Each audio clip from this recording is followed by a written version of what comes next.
तो आज स्टार्ट करेंगे हम inertia and law of inertia. ठीक है, तो देखो इनर्शिया या इसके लॉ पढ़ने से पहले हम इसको एक बेसिक एग्जांपल से समझते हैं, बिल्कुल सिंपल वे में।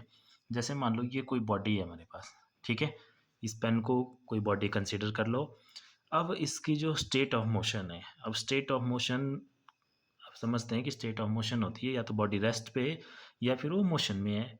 ठीक है, तो अभी बॉडी आपकी रेस्ट पे है।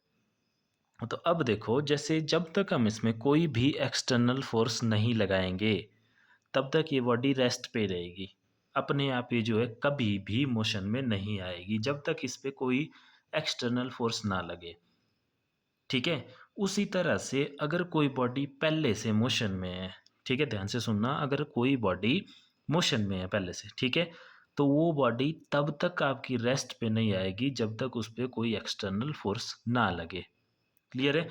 अब आप बोलेंगे कि ऐसा नहीं होता, कोई बॉल है जो ग्राउंड में मोशन है वो तो थोड़ी देर के बाद रेस्ट पे आ जाती है। तो वो रेस्ट पे इसीलिए आती है क्योंकि उस पर एक्सटर्नल फोर्स लगती है।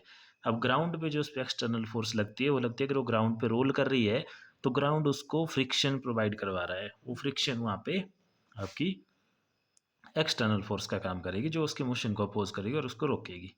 ठीक है, तो ये जो हमने अभी देखा कि क्या देखा, देखो, the property of a body by virtue of which it resist और oppose any change in its state of motion, that is state of rest और state of uniform motion, is called inertia of the body.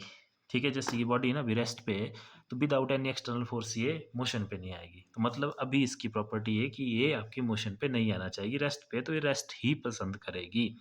उसी तरह से जब कोई body motion में होती है तो वो मोशन ही पसंद करती है। तो इसी प्रॉपर्टी को हम बोलते हैं inertia, inertia of a body. Clear है? तो इसकी डेफिनेशन लिखिए। In other word, inertia means resistance to change.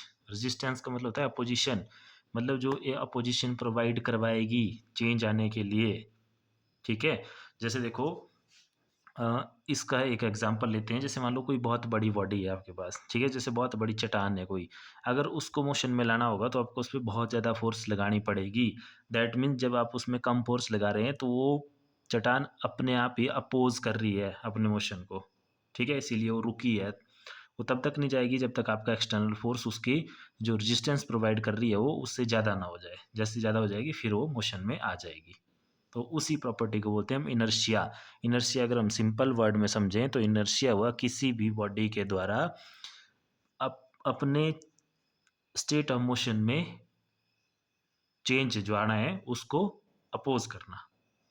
ठीक है, और नेक्स्ट हमने लिखा है mass of a body is a measure of inertia. तो जितना ज़्यादा बॉडी का मास होगा उतना ही उसका इनर्शिया होगा। ये इसका एग्जांपल देखो, यहाँ से बिल्कुल क्लियर है। जैसे ऐसे ज्यूम कर लो, दो हमारे पास बहुत बड़े बड़े पत्थर हैं, तो किसको मूव करवाना आसान है? छोटे पत्थर को, उसमें कम फोर्स से मूव हो जाएगा, और जो बड़ा है उसके लिए ज़्यादा फोर्स लगानी पड़ेगी। क्यों? क्योंकि बड़े फोर्स का इनर्शिया ज़्यादा है। इनर्शिया क्या हुआ? जो रेजिस्टेंस टू चेंज है उसमें। क्लियर है? मतलब जो अपोजिशन प्रोवाइडेड है उसी बॉडी की वजह से। तो अगर ये मास का मेजर है तो फिर इसके एसआई यूनिट भी क्या होंगे हमारे पास? किलोग्राम, क्योंकि किलोग्राम मास की यूनिट होते हैं तो इसके इनर्शिया की यूनिट भी किलोग्राम हो गया हमारे पास। ठीक है, अब देखते हैं नेक्स्ट। इनर्शिया समझ आ गया, तो अब देखते हैं नेक्स्ट लॉज ऑफ इनर्शिया या लॉ ऑफ इनर्शिया। तो लॉज ऑफ इनर्शिया बोलता है हमारे पास, it state that a body has the inability to change its state of rest और यूनिफॉर्म मोशन और direction of motion by itself. मतलब जैसे मान लो वापिस ये कोई बॉडी है, तो ये जो बॉडी है इसके पास कोई भी ऐसी क्षमता नहीं है जिससे ये मोशन में आ सके। जैसे अभी रेस्ट में है ना, तो अभी ना तो ये मोशन में आ सकती है, फिर जब कोई बॉडी मोशन में होगी तो फिर वो अपने आप कभी भी रेस्ट पे भी नहीं आएगी। क्लियर है? उसके लिए एक्सटर्नल फोर्स जरूर चाहिए। तो इसी को बोलते हैं law of inertia. It state that a body has the inability to change its state of rest और यूनिफॉर्म मोशन और direction of motion by itself. Even वो डायरेक्शन भी चेंज नहीं कर सकती। जैसे फॉर एग्जांपल मान लो कोई बॉडी स्ट्रेट पाथ में चली है तो वो स्ट्रेट पाथ में ही चलती रहेगी, अपने आप को कभी भी चेंज नहीं करेगी अपनी डायरेक्शन को जब तक उसमें एक्सटर्नल फोर्स ना लगे। तो इसको बोलते हैं हम लॉ ऑफ इनर्शिया। तो ये था हमारे पास inertia and law of inertia. इस वीडियो में इतना ही, बाकी नेक्स्ट वीडियो में देखेंगे हम type of inertia. Thank you.